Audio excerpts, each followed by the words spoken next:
राधे राधे। श्री कुंज बिहारी श्री हरिदास। आज हम आषाढ़ मास के कृष्ण पक्ष में आने वाली एकादशी, जिसका नाम योगिनी एकादशी है, की पावन कथा का श्रवण करेंगे। तो कथा का श्रवण करने के लिए सर्वप्रथम हम अपना ध्यान श्री बाके बिहारी के युगल चरणों में केंद्रित करते हुए कथा का श्रवण करते हैं। युधिष्ठिर ने पूछा, वासुदेव, आषाढ़ के कृष्ण पक्ष में जो एकादशी होती है उसका क्या नाम है? कृपया उसका वर्णन कीजिए। भगवान श्री कृष्ण बोले, नृपश्रेष्ठ, आषाढ़ के कृष्ण पक्ष की एकादशी का नाम योगिनी है। यह बड़े बड़े पातकों का नाश करने वाली है।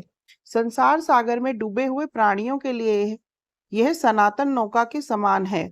तीनों लोकों में यह सारभूत व्रत है। अलकापुरी में राजाधिराज कुबेर रहते हैं। वे सदा भगवान शिव की भक्ति में तत्पर रहने वाले हैं। उनके हेममाली नाम वाला एक यक्ष सेवक था, जो पूजा के लिए फूल लाया करता था। हेममाली की पत्नी बड़ी सुंदरी थी। उसका नाम विशालाक्षी था। वह यक्ष कामपाश में अबद्ध होकर सदा अपनी पत्नी में आसक्त रहता था। एक दिन की बात है, हेममाली मानसरोवर से फूल तो लेकर आया, लेकिन अपने घर पर ही ठहर गया और अपने पत्नी के प्रेम का रसास्वादन करने लगा।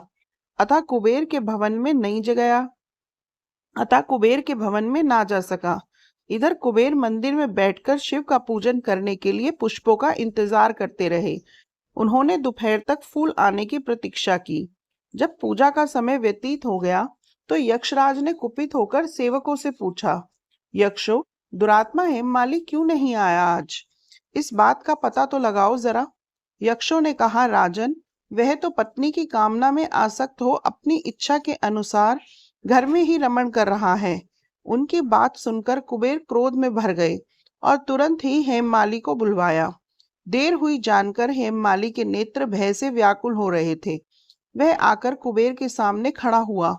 उसे देखकर कुबेर की आंखें क्रोध से लाल हो गई।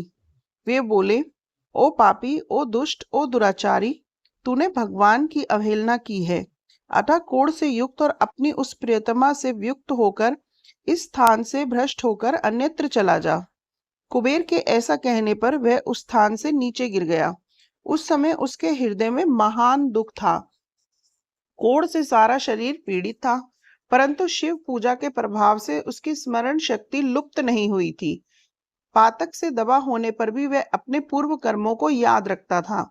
तदंतर इधर उधर घूमता हुआ वह पर्वतों से श्रेष्ठ मेरुगिरी के शिखर पर गया। वहां उसे तपस्या के पुंज मुनिवर मार्कंडेय जी का दर्शन हुआ। पापकर्मा यक्ष ने दूर से ही मुनि के चरणों में प्रणाम किया। मुनिवर मार्कंडेय ने उसे भय से कांपते हुए देखकर परोपकार की इच्छा से निकट बुलाकर कहा, तुझे कोढ़ के रोग ने कैसे दबा लिया? तू क्यों इतना अधिक निंदनीय जान पड़ता है? यक्ष बोला, मुने, मैं कुबेर का अनुचर हूँ। मेरा नाम हेममाली है। मैं प्रतिदिन मानसरोवर से फूल लेकर आता था और शिव पूजा के समय कुबेर को दे दिया करता था। एक दिन पत्नी सहवास के सुख में फंस जाने के कारण मुझे समय का ज्ञान ही नहीं हुआ। अतः राजाधिराज कुबेर ने कुपित होकर मुझे श्राप दे दिया, जिससे मैं कोढ़ से आक्रांत होकर अपनी प्रियतमा से बिछुड़ गया हूँ। मुनि श्रेष्ठ, इस समय किसी शुभ कर्म के प्रभाव से मैं आपके निकट आ पहुंचा हूँ। संतों का चित्त संभवतः परोपकार में लगा रहता है। यह जानकर मुझ अपराधी को कर्तव्य का उपदेश दीजिए। मार्कंडेय जी ने कहा, हाँ, तुमने यह सच्ची बात कही है। असत्य भाषण नहीं किया है, इसलिए मैं तुम्हें कल्याणप्रद व्रत का उपदेश करता हूँ। तुम आषाढ़ के कृष्ण पक्ष में योगिनी एकादशी का व्रत करो। इस व्रत के पुण्य से तुम्हारी कोढ़ निश्चय ही दूर हो जाएगी। भगवान श्री कृष्ण कहते हैं, ऋषि के यह वचन सुनकर हेममाली दंड की भांति मुनि के चरणों में पड़ गया। मुनि ने उसे उठाया। इससे उसको बड़ा हर्ष हुआ।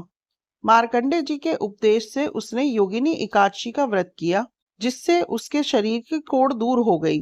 मुनि के कथनानुसार उस उत्तम व्रत का अनुष्ठान करने पर वह पूर्ण सुखी हो गया। नृपश्रेष्ठ, यह योगिनी का व्रत ऐसा ही बताया गया है। जो 88,000 ब्राह्मणों को भोजन कराता है, उसके समान ही फल उस मनुष्य को भी मिलता है जो योगिनी एकादशी का व्रत करता है।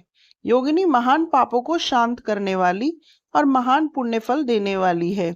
इसके पढ़ने और सुनने से मनुष्य सब पापों से मुक्त हो जाता है।